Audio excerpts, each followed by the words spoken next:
It ought to concern every nation because it endangers public health and fuels violence and organized crime. I'm talking about the injustice, the outrage of human trafficking, which must be called by its true name, modern slavery. U.S. President Barack Obama chose the Clinton Global Initiative to shine a bright light on a dark corner of modern life. Saying he does not use the word slavery lightly, President Obama spelled out some of the harsh realities faced by more than 20 million people around the world. When a little boy is kidnapped, turned into a child soldier, forced to kill or be killed, that's slavery. When a little girl is sold by her impoverished family, girl's my daughter's age, runs away from home or is lured by the false promise of a better life and then imprisoned in a brothel and tortured if she resists, that's slavery. It is barbaric and it is evil, and it has no place in a civilized world.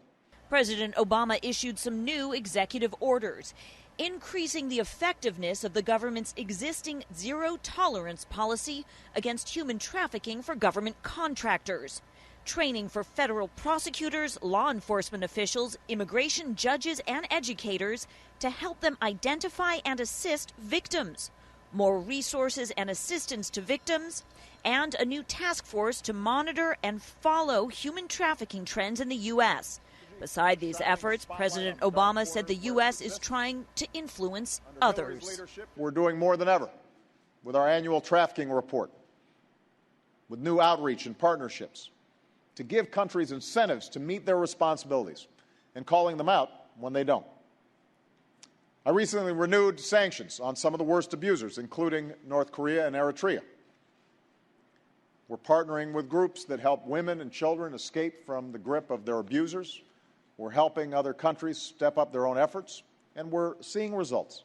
Simultaneously, a group of 9 prominent global businesses announced a new coalition against human trafficking, including Microsoft, Delta Airlines, the Coca-Cola Company, and ExxonMobil. The group is pledging new resources to fight human trafficking.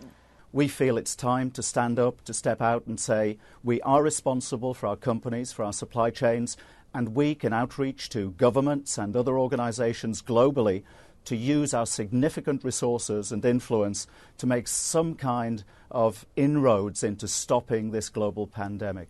From boardrooms to the Oval Office, unprecedented efforts to combat modern slavery.